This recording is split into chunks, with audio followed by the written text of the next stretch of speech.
Hi, I'm Sean Bug, broker owner of Strive Realty, and today we're with Mike McCoy at Affiliated Bank. Hi, Mike. Hey, thanks for having me. Hey, so today we're going to talk and get right to the nut and butter of things of what the Fed is doing and what quantitative easing is. So I'm going to turn it over here to Mike, and we're going to talk about a little bit about what the Fed has done and what that means for you as buyers and sellers and realtors here in the market. Cool, thank you. So there's a lot of misinformation out there.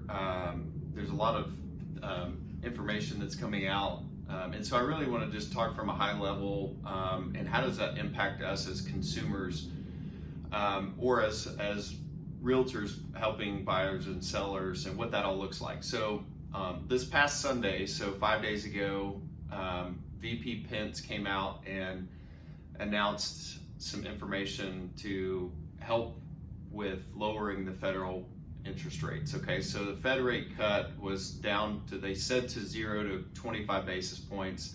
That's a fluctuating number, obviously based on weekly and daily activities. But what does that mean for you guys? So, and for us too. Think of bank to bank borrowing. Think of credit card rates. Think of bank interest rates. Has nothing to do with mortgages. Okay, and I'm going to get into that in just a second. But if you think about what it costs from one bank to borrow money from another bank, it's cheaper now. Okay, so that's just a very simplistic way of saying they're helping with the interest cost to consumers and to banks. So what they did is they lowered the cost to do that. And so part of that plan that VP Pence talked about on Sunday was the quantitative easing, which was also done, if you guys remember, back in 2008. It was a 4 to 5 year plan. Guys, keep in mind, quantitative easing, that's really just a really nice educated word for saying the government's going to step in and help banks, help consumers to lower the cost to do business. Okay, so that's just an easy way of explaining that. Quantitative easing, $750 trillion is the plan. Okay, so that doesn't mean overnight that they're dump in $750 trillion. That means over a graduated period. So what does that mean for us? That means over time, interest rates will drop. Okay, these are mortgage interest rates. Okay, so think federal fund rate, think mortgages, totally opposite, they're mutually exclusive. They do not impact each other. You guys have heard maybe the word MBS or mortgage-backed securities. So part of this quantitative easing in part impacts the mortgage-backed securities. So if think of government imposing money, infusing money, paying banks and buying these mortgage-backed securities, it opens up an appetite for banks to make more loans, more mortgage loans at a cheaper rate.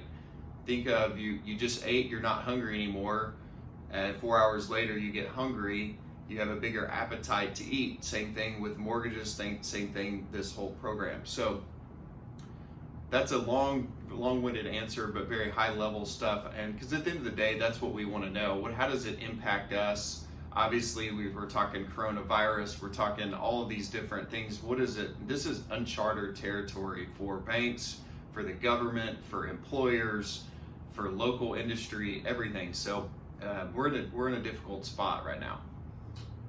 Thanks so much, Mike. So I guess one thing people are, this is all speculation as well, but, we're hearing that, that the real estate market is in turmoil. There's buyers and sellers are afraid to go see houses.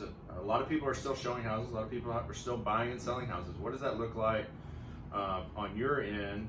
And what do you kind of see things happening as things progress in the future? Yeah.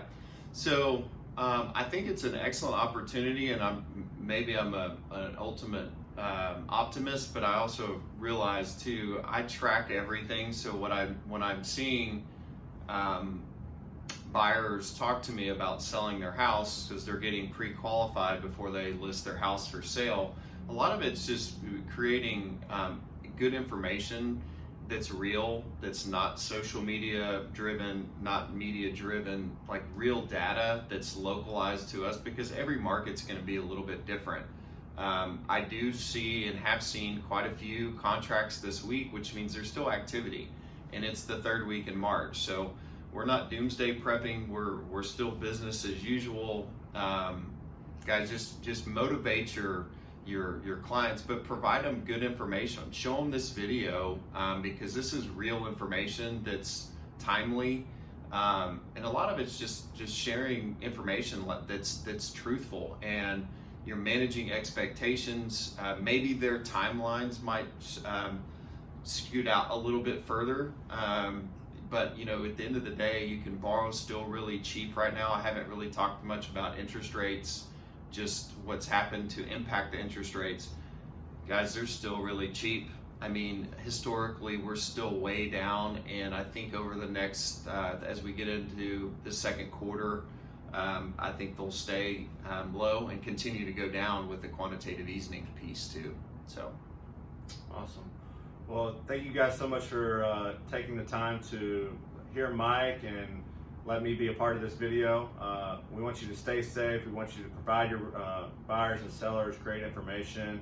Wash your hands, keep selling, keep getting the information out there to the public so they are in the know. Have a wonderful day, and we'll talk soon. thanks.